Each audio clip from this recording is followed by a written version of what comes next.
What's up, lads? Just gonna quickly talk about fear. Not real fear, obviously. Not fear that if you're getting attacked by a dog or something. That's real fear. That's normal. But fear that false evidence appearing real. You know, the fear that holds people back. So from what I can see, from my own experiences and from just observation the last 32 years, that most, if not all, fear basically comes down to being judged by others and what other people are going to think of you. You know, friends, family, and what's worse, then the people you're worried about what people you don't even know are going to think of you. So, you know, I talk to people, it's all the time, like this. Oh, you're very fit. Oh, I'd love to be like you. All this kind of stuff. Oh, I'd love to do boxing. I'd love to do jiu-jitsu. I'm just like, well, do it then. Oh, I couldn't. I'm not fit enough. I never done like anything like that before. Do you know, what if I'm shit at it? What if I get beat up? All this stuff that it's just the lies that people, the fantasies that people make up. And I know because I've been there myself. I've told myself all the stupid stories over the years of why I couldn't do something. So, you know, people are, it's a subconscious thing as well. People are afraid to be better. They're afraid to progress in life. They're stuck in mediocre and they're happy with mediocre because that's the way they're programmed. That's where we're all programmed. You know, just be happy that we have a job. This kind of nonsense. Like, we're just constantly bombarded by fear and, you know, through the news, media, everything. Since we're young, afraid of boogeyman, we're afraid of terrorists. Oh, don't leave your job, you know what, you'll have no money, what if you don't make it, and all this, you know, just constant fear being instilled into us. So good exercise I learned from Jeff Thompson. If you don't know him, he's a judo black belt, a martial artist / author. He spoke a great deal about overcoming fear.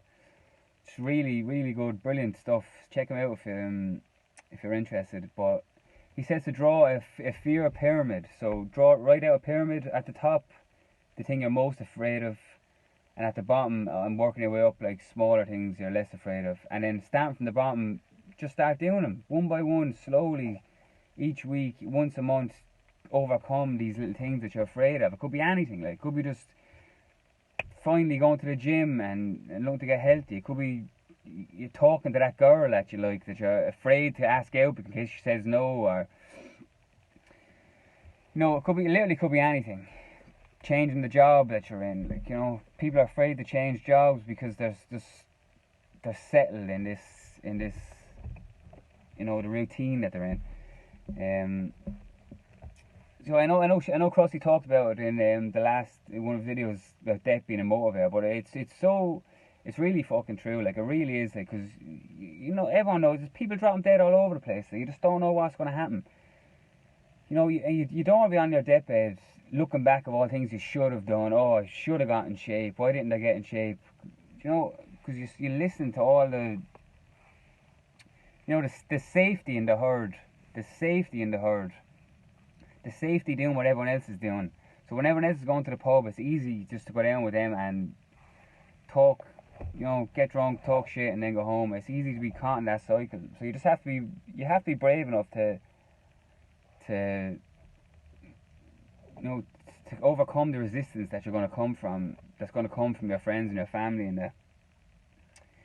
You know, like, even just making these videos, like, it can. Oh, I don't give a shit, like, but I know some people are text me like, oh, fair play and all that. Some people will look at this and they, yeah, that's deadly, fair play to them. Other people won't even look at all, and then other people will just, like, the second they see me on screen, they'll be like, he's a fucking idiot, and that's grand. Like, I laugh off that anyway. So, point is, you have to do what you think is right and what you feel in your heart, and overcome the fear that comes with that. So, you know, as I said, you could be dead tomorrow, so you need to find what you love and then share your love with the world, because that's all you can do, really, and do what you feel is right. So I seen a good quote by Carl Jung. It was, the difference between a good life and a bad life is how well you walk through the fire. So, you know, being the best version of yourself, or whatever, you know, living to your potential, it's going to be hard. It is, but just to be brave enough and strong enough to, you know, to do it anyway and overcome, and just fuck what everyone else thinks, because no matter what you do, people are going to talk shit about you. So, and the reality is, most of us could count on one hand the amount of people who really, really care about them. So, stop trying to impress people that you don't know and who really don't know you. Just because you drink with someone in the pub on a Saturday night don't mean they're friends. So, find what you love and just go for it. So that's it. Peace.